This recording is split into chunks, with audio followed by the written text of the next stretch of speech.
Now, when we first talked about demand curves, we talked about a change in price moving along that demand curve.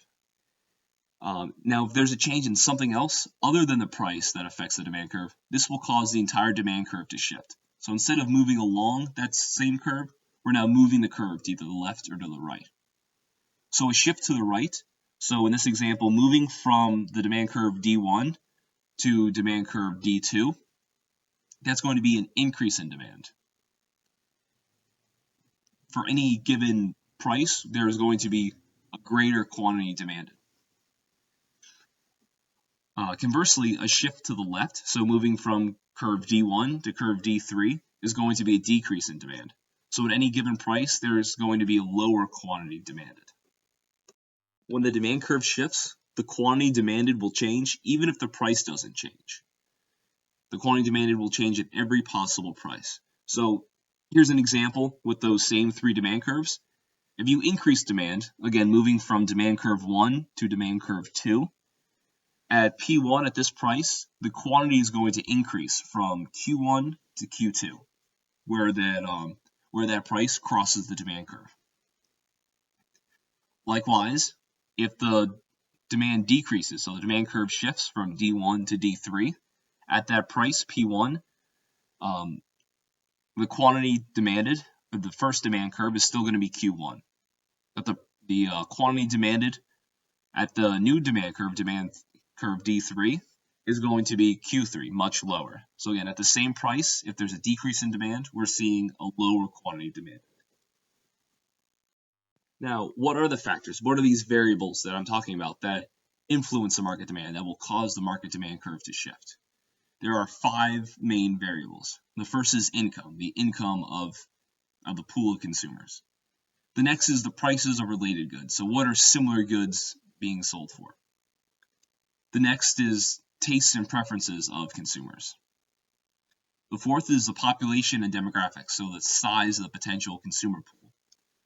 And finally, the last one is the expected future prices. What are the prices of that good or service and similar goods and services going to be in the future? Next, we're going to discuss how each of these affects the demand curve specifically. The first variable that shifts the demand curve that we're going to look at is changes in the income of consumers. So an increase in income will increase the demand for a good if the product is normal, and will decrease the demand if the product is inferior. So some example of normal goods is clothing, restaurant meals, vacations. So as you get more money, as you earn more money, as your income increases, your demand for those goods are going to increase. This is pretty much every good out there. Most goods fall under the category of normal goods, hence the name normal goods. But there are some goods where this is not the case. These are called inferior goods. So these are goods when your income increases, you actually buy less of. So for instance, secondhand clothing or ramen noodles. Things that maybe college kids live on ramen noodles because it's cheap and that's all they can afford. As you start to get more money, you're not going to buy more ramen noodles. You're instead going to buy more food out to eat at restaurants, or at least better food at grocery stores. So now let's compare for 2 of the goods in the same category, normal good and inferior good. So if you're looking at the demand for clothing, normal clothing, new clothing, an increase in income is going to increase the demand for clothing, all things being equal. So it's going to shift the demand curve to the right. However, that same increase in income is going to decrease an individual's demand for secondhand clothing. It's going to shift the market demand curve to the left, decreasing demand. Next is the change in prices of related goods. So substitutes, these are goods and services that can be used for the same purpose. So for example, the Big Mac and Whoppers, a Ford F-150 and a Dodge Ram, jeans and khakis. These are goods that just fill a similar need. We can also have complementary goods. These are goods and services that are used together. So for example, Big Macs and McDonald's fries, hot dogs and hot dog buns, left shoes and right shoes. When you buy one, you're going to typically purchase the other. So whereas substitutes, purchasing one will decrease the amount of the other when purchasing the other. For complementary goods, the more you purchase one, the more you're going to want to purchase the other. Now let's look at an example using the Big Mac for the effect of change of the prices of related goods. An increase in the price of Big Macs are going to increase the demand for Whoppers. So looking at the demand curve, in our model here to the right, it's going to shift the demand curve from D1 to D2, moving it to the right. Demand is going to increase because as Big Macs are more expensive, fewer people will buy Big Macs, more people will buy Whoppers. So the demand for Whoppers is going to increase. However, that same price increase for Big Macs is going to decrease the demand for McDonald's fries. That's going to shift the demand curve to the left from D1 to D2. Because it's now relatively more expensive to purchase a Big Mac, fewer people are going to purchase McDonald's fries, which are typically bought with Big Macs. The next variable is tastes and preferences. If consumers' tastes change, they may buy more of a product or less of a product. So for example, if consumers become more concerned about eating healthy, they may decrease their demand for fast food. So in this case, looking at the demand for Big Macs, the demand curve is going to shift to the left. It will decrease from demand curve D1 to D2. Conversely, if consumers' tastes change, let's say in the same way, that they're becoming more healthy, more concerned about eating healthy, they may increase their demand for a healthy alternative. So if they consider, say, Chipotle, a burrito from there, more healthy, then that will increase the demand. It will shift the demand curve to the right for Chipotle's products. Another variable that will shift the demand curve is changes in population or demographics. So demographics are the characteristics of a population with respect to things like age, race, gender, religion. There's many different ways to break down population. Increases in the number of people buying something will increase the amount demanded. So if the population as a whole increases, that will tend to increase the amount demanded. Now, if a certain demographic within a population increases or decreases, this will function the same way. So, for instance, if there's an increase in the elderly population, this will tend to increase the demand for medical care. So the demand curve will shift from D1 to D2. It will shift to the right for medical care. Likewise, if the population as a whole increases, we would expect the demand for medical care to increase as well. It will also shift to the right. Finally, the last variable that we're going to cover that shifts the demand curve is changes in expectations about future prices. Consumers decide which products to buy, but they also decide when to purchase them. So if you think about it, future products are substitutes for current products. You can buy something today, or you can wait a week and buy it then. An expected increase in the price tomorrow is going to increase demand today. Conversely, an expected decrease in the price tomorrow decreases demand today. And this should be pretty intuitive. If you know the price is going to increase and you plan on buying it tomorrow, then instead of waiting for the price to increase, you'll purchase it now and save the money. By the same token, if you expect the price is going to drop at the end of the week, say there's going to be a sale at the end of the week, then you're not going to purchase it today if you don't need it today. You'll be willing to wait until the end of the week so you can save money. So now, for example, if you found out that the price of gasoline was going to go up tomorrow, it would increase your demand today. You fill up today before the price goes up. So looking at the demand curve in the figure there on the right, the demand curve will increase from D1 to D2, shifting to the right. Before we finish this section, I want to make sure that we have the vocabulary right, that we're using the proper words to describe this. So we'll look at a change in demand versus a change in the quantity demanded. A change in the price of a product that we're examining causes a movement along the demand curve. This is the change in the quantity demanded. So in this, in the figure on the right, look at demand curve D1. So it's the demand curve on the left. If the price drops from $450 to $400, we're going to move from point A on the demand curve to point B on the demand curve. So the quantity demanded is going to increase from 3 to 4. In this case, units are millions of smartwatches per week. So it will increase from 3 to 4 million smartwatches. This is a movement along the demand curve, or a change in the quantity demanded. There hasn't been a change in any of the variables that will shift the demand curve. So now, on the other hand, a change in demand, this is any other change affecting demand. This will cause the entire demand curve to shift. So this is not a change in price. This is a change in, say, taste and preferences, or future prices, or demographics. This is going to move the entire demand curve to the right, so moving from D1 to D2. This is called a change in demand. So at $450, the price is staying the same, so it's still at $450. We're moving from point A on the first demand curve, D1, so that's 3 million units. When the demand curve shifts out to D2 and the price stays the same, we're going to stay along that price to where it intersects the demand curve, so that will be point C, 5 million smartwatches per week. This is the difference between a change in the quantity demanded, movement along the demand curve, and a change in demand, or a shift in the demand curve. In this video, we're going to be going over supply and a little bit about the equilibrium condition. So now there are some similarities between supply and demand, but there are also some important differences that we're going to note as we go through this section. This section, we're going to examine the market supply, which is the decisions of firms about how much of a product to provide at various prices.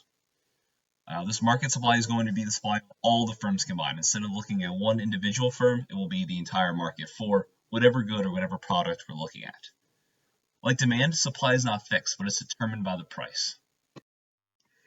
On this slide, we have two figures. On the left, the supply schedule, and on the right, the supply curve. The supply schedule is a table that shows the relationship between the price of a product and the quantity of a product supplied. So it lists several prices of the good, and then the quantity of goods that will be sold at that price. So for instance, at $400, 6 million smartwatches will be sold. At $350, 5 million smartwatches will be sold. On the figure on the right is the supply curve. And this is a curve that graphically shows a relationship between the price of a product and the quantity of a product supplied. The same information that's contained in the supply schedule, but it's displayed graphically. We can see on the supply curve that when the price is $350, there will be 5 million smartwatches demanded. So again, it's the same exact information that's being shown on the supply schedule.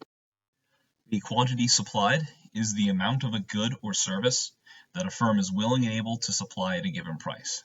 So if the price is $450 for a smartwatch, in this case, the quantity supplied will be 700 million. The law of supply is the rule that holding everything else constant, an increase in the price is going to cause an increase in the quantity supplied, and a decrease in the price will cause a decrease in the quantity supplied. We can see that relationship graphically with the supply curve, that as the price increases, the quantity supplied is going to increase. That's also shown in the supply schedule. So a change in the price is going to move the quantity supplied along the supply curve. Now, a change in something other than price, one of these other variables that affect supply, is going to cause the entire supply curve to shift.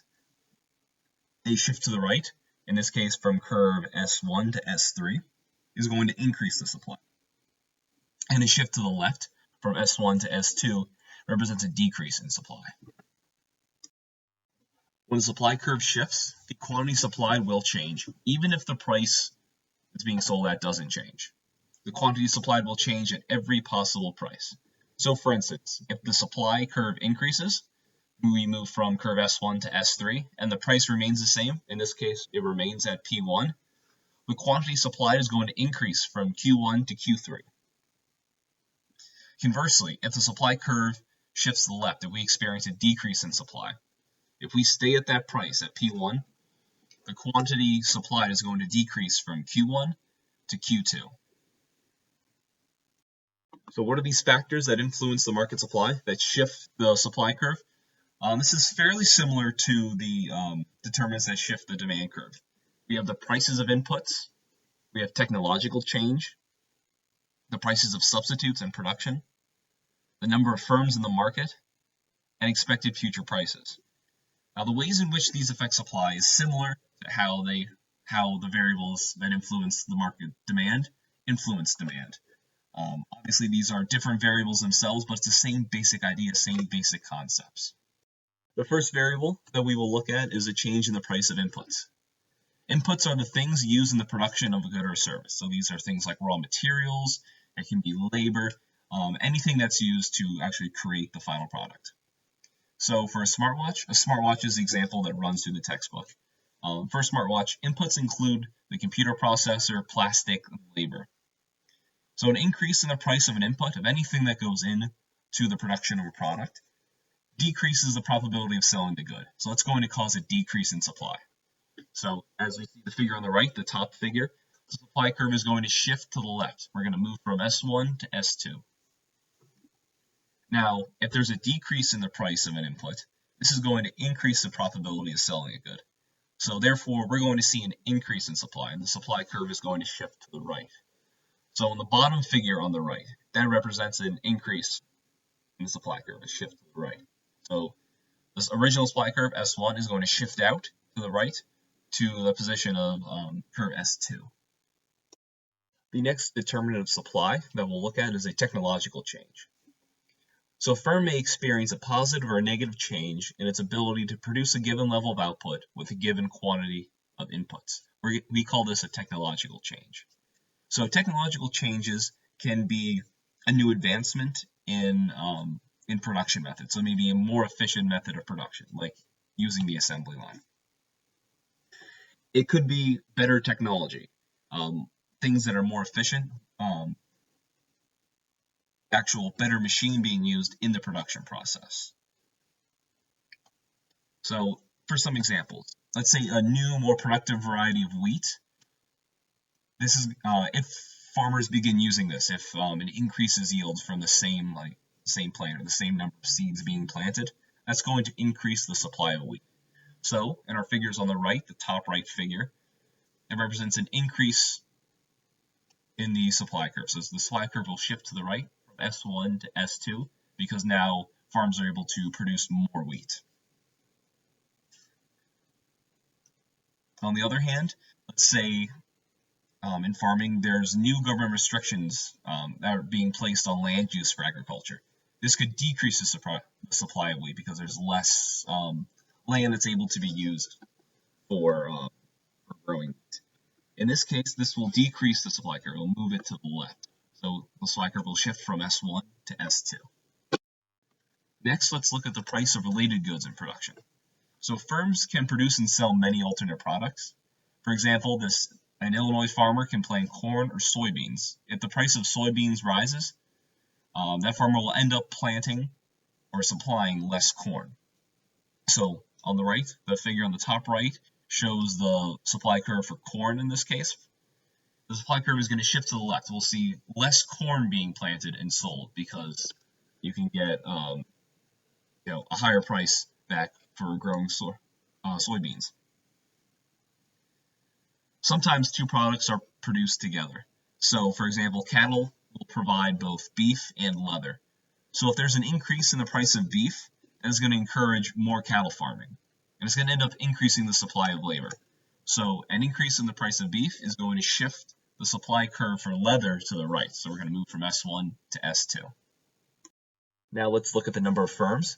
The more firms that we see in a market will result in more products being available at any given price. We will see a greater supply because there's more firms offering the product. If there's fewer firms, we'll end up seeing supply decrease. So the figure on the right, this shows a new firm entering the market. So following the farming examples we've been doing, if a new farmer buys a plot of land and begins growing corn to sell, we'll see the supply curve for corn shift to the right. It'll shift from S1 to S2. Finally, we have expected future prices. If a firm anticipates that the price of its product is going to be higher in the future, it might decrease its supply today in order to increase it in the future. Likewise, if a firm anticipates that the price of its product is going to be lower in the future, the price is going to go down, then it may decrease its supply today, or increase its supply today in order to decrease in the future, to sell as much as they can now while the price is still high. So this figure on the right shows what happens when a firm anticipates that the price of its product is going to be higher in the future. So in the short term, they're going to decrease the supply, shifting the supply curve to the left from S1 to S2. Now let's compare a change in supply versus a change in the quantity supplied. Important, just like for demand, to get this notation right. So a change in the quantity supplied, that's going to be a change in the price of the product being examined, which causes a movement along the supply curve. So in the figure on the right, for supply curve S1, that's going to be a shift from point A to point B. As the price increases from $400 to $450, you're going to move along the supply curve from point A to point B. So the quantity demanded in this case will increase from 5 million smartwatches to 6 million smartwatches. This is because it's a change in price. Now, if there's any other variable that changes, any of the 5 that we talked about, if any of those changes affecting supply will cause the entire supply curve to shift. This is a change in supply. So this is a movement from supply curve S1 to the curve S2. So the price will remain the same at $450, moving from point B to point C. So the quantity demanded will increase, quantity supplied will increase from 6 million to 8 million smartwatches.